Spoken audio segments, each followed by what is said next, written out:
नमस्कार दोस्तों, मेरा नाम है संदीप और बोरिंग टेक न्यूज़ जो है वो आज से खलास, क्योंकि आज से मैं शुरू करने वाला हूं एक ऐसी टेक न्यूज़ सीरीज़ जहां पर मैं सिर्फ आपके साथ टेक न्यूज़ ही नहीं शेयर करूंगा, मैं शेयर करूंगा कि उस टेक न्यूज़ का क्या आपकी लाइफ पे असर पड़ने वाला है।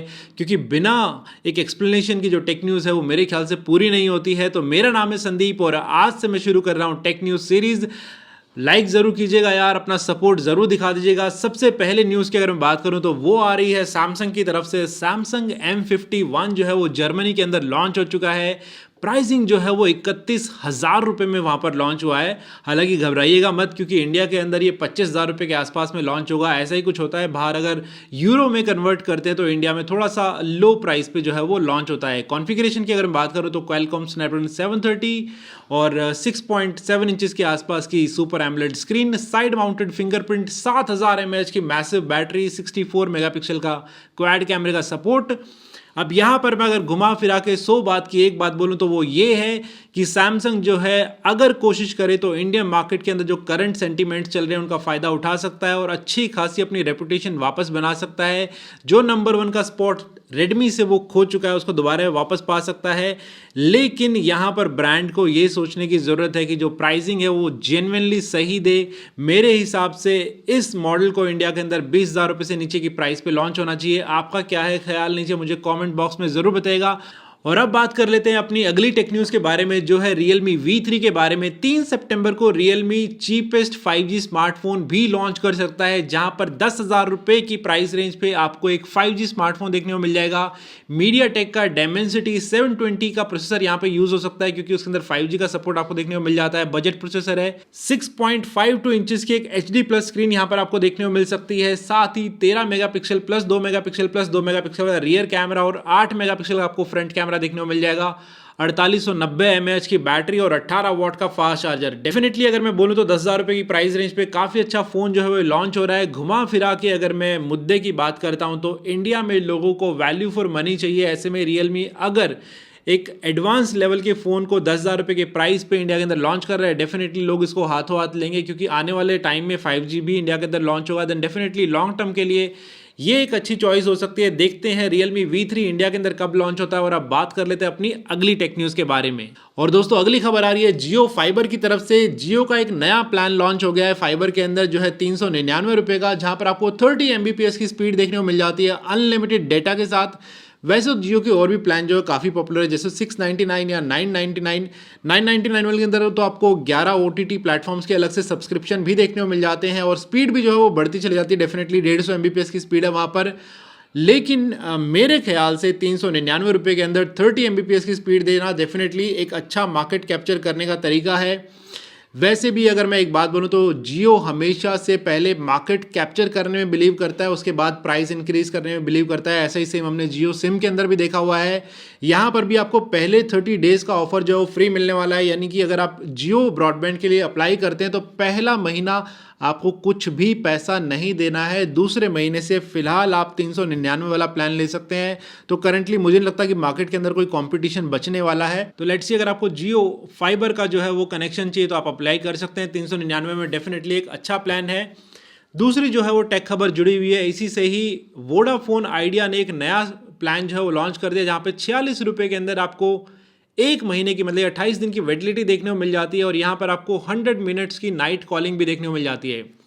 दोस्तों अगर मैं मुद्दे की बात बोलूँ तो वो ये है कि जब कहते हैं ना विनाश काले विपरीत बुद्धि, जब किसी का टाइम गलत आता है ना तो वो उल्टे सीधे काम करना शुरू कर देता है। जहाँ जियो इस टाइम पे फ्री दे रहा है या फिर बहुत कम प्राइसिंग पे अपने प्लान्स को ऑफर कर रहा है, वहाँ पर वोडाफोन और आइडिया जैसे जो सर्विस प्रोवाइडर है आज भी ऊट पटांग प्लान देने में विश्वास करते हैं। तभी इनकी ये हालत है कि आज वोडाफोन और आइडिया मिलकर भी जियो का मुकाबला नहीं कर पा रहे हैं।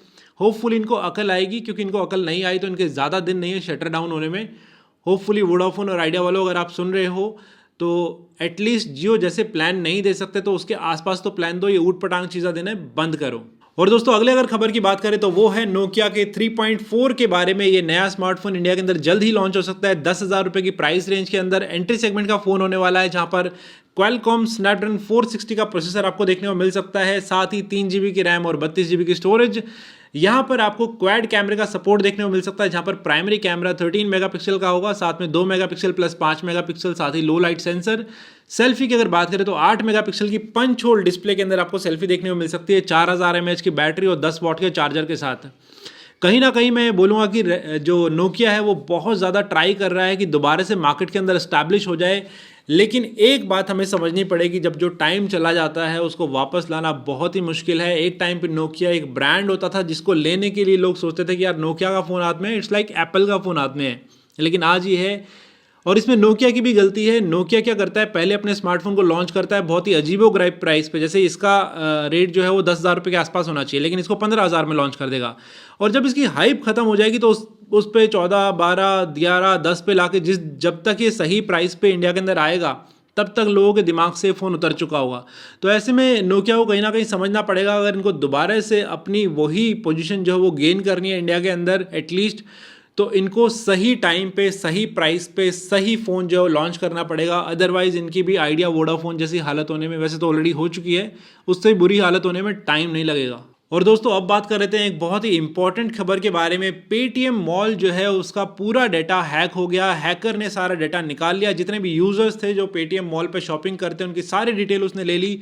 बदले में रेंसम अमाउंट मांगा 3 लाख रुपए।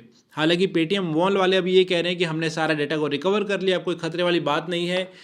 लेकिन यहाँ पर मेरा मानना कुछ और है। मेरा मानना ये है कि जैसे लोगों के बैंक की डिटेल्स जो है वो गवर्नमेंट सेफ रखती है, वैसे ही यहाँ पर यूज़र का डाटा भी सेफ रखना कहीं ना कहीं ब्रांड की जिम्मेदारी है।